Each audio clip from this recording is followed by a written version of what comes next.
اعوذ باللہ من الشیطان الرجیم بسم اللہ الرحمن الرحیم۔ السلام علیکم دوستو، سموگ کئی سالوں سے پاکستان کے لیے ایک عذاب بنی ہوئی ہے۔ ہر سال موسم سرما کے آغاز میں یہ عذاب، یہ زحمت اپنا سر اٹھاتی ہے، جس سے پورا ملک شدید متاثر ہوتا ہے۔ آخر یہ سموگ ہے کیا؟ یہ انسانی صحت پر کس طرح اثر انداز ہوتی ہے؟ کیا اس سے بچا جا سکتا ہے؟ کیا اس سموگ کی کوئی تاریخ بھی ہے؟ دوستو، سموگ ایسی چیز ہے جو کہ عذاب کے طور پر نازل ہوتی ہے اور کسی بھی ملک کا پورا نظام درم برم ہو جاتا ہے۔ لوگوں کی صحت شدید متاثر ہوتی ہے اور سینکڑوں لوگ اپنی جانوں سے ہاتھ دھو بیٹھتے ہیں۔ دوستو، آج کی ویڈیو میں ہم مکمل طور پر سموگ پر بات کریں گے۔ واللہ عالم، اللہ بہتر جاننے والا ہے۔ ہمارے ساتھ بنے رہیں۔ تو چلیں شروع کرتے ہیں۔ اگر آپ نے ابھی تک ہمارا چینل سبسکرائب نہیں کیا تو ابھی سبسکرائب کریں اور بیل آئیکن کو کلک کر کے ہماری لیٹسٹ ویڈیوز کے بارے میں اپڈیٹ جانیں۔ سبسکرائب کیجئے اور ہم آپ کو لیے چلیں گے آپ کی فیورٹ ویڈیو کی طرف۔ فرینڈز، سموگ دو لفظوں کے جڑنے سے بنتا ہے، smog plus fog equal smog, جو کہ 20ویں صدی کے شروع میں استعمال کیا گیا۔ اس سے پہلے بھی سموگ کا لفظ 1893 کے لاس اینجلس ٹائمز میں شائع ہوا تھا، کیونکہ 19ویں صدی کے آخر میں اور 20ویں صدی کے شروع میں دنیا میں صنعتی انقلاب آیا، کمپیوٹر ایجاد ہوا اور آٹو موبائل انڈسٹری اور بہت سارے ٹیکنالوجی ڈیولپمنٹس ہوئے۔ اس زمانے میں جس چمنی سے جتنا زیادہ دھواں نکلتا تھا اسے اتنا ہی بہتر سمجھا جاتا تھا۔ بڑے شہروں کی آب و ہوا ایک گرد آلود بادل سے ہٹی رہتی تھی اور لوگ اس دھوئیں اور اس کی سمیل کو پیسے کی علامت سمجھتے تھے۔ لیکن اس صنعتی انقلاب کی انسانوں نے ایک بھاری قیمت چکائی اور ماحولیاتی آلودگی اور سموگ وجود میں آئی۔ جولائی 1943 میں امریکہ کے ایک شہر لاس اینجلس میں سموگ کے اس قدر گھنے بادل چھا گئے تھے کہ وہاں کے رہائشی یہ سمجھے کہ شاید جاپان نے ان پر کوئی کیمیکل اٹیک کر دیا ہے۔ تاریخ میں سموگ کا سب سے بدترین واقعہ انگلینڈ کے دارالحکومت لندن میں پیش آیا۔ انگلینڈ میں کئی دہائیوں سے لوگ گھروں کو کوئلہ اور لکڑیاں جلا کر گرم رکھتے تھے۔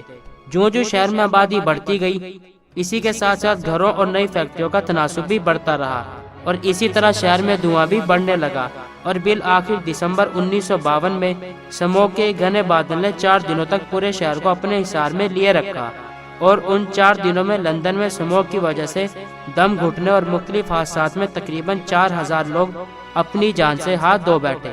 5ویں دن سموگ تو چھٹ گئی، لیکن آنے والے کئی دنوں اور ہفتوں میں مزید 8000 لوگ اپنی جان گنوا بیٹھے۔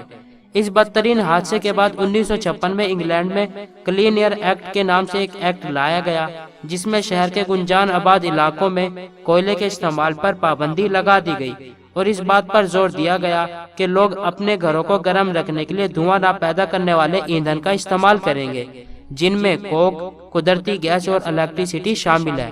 اس کے علاوہ لندن میں موجود دھواں پیدا کرنے والی فیکٹریز کو بھی شہر سے باہر منتقل کرنے کا قانون لایا گیا۔ سموگ کی مختلف قسمیں ہوتی ہیں، جن میں سے ایک سلفورس سموگ کہلاتی ہے، جو کہ لندن ٹائپ سموگ کے نام سے بھی جانی جاتی ہے، اور دوسری فوٹو کیمیکل سموگ کہلاتی ہے، جس کو لاس اینجلس ٹائپ سموگ بھی کہا جاتا ہے، جس کا ذکر تھوڑی دیر پہلے کیا گیا تھا۔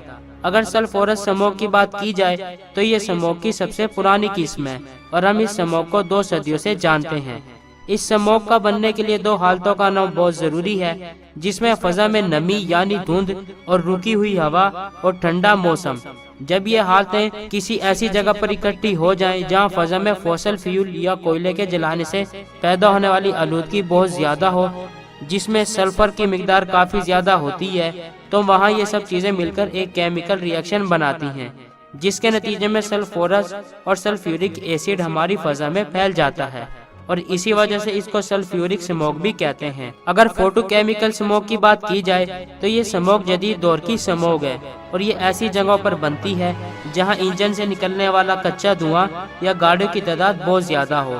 گاڑیوں کے دھواں میں ہائیڈرو کاربن اور نائٹروجن کے آکسائڈز کافی مقدار میں موجود ہوتے ہیں۔ اگر حالت خشک، گرم اور تیز دھوپ والی ہو تو یہ آکسائڈ سورج کی تیز گرمی اور الٹرا وائلٹ ریز کی وجہ سے ٹوٹ کر ammonia nitric acid, nitrous oxide اور گراؤنڈ لیول اوزون جیسی خطرناک گیسز میں بدل جاتے ہیں اور پیدا ہوتی ہے فوٹو کیمیکل سموگ۔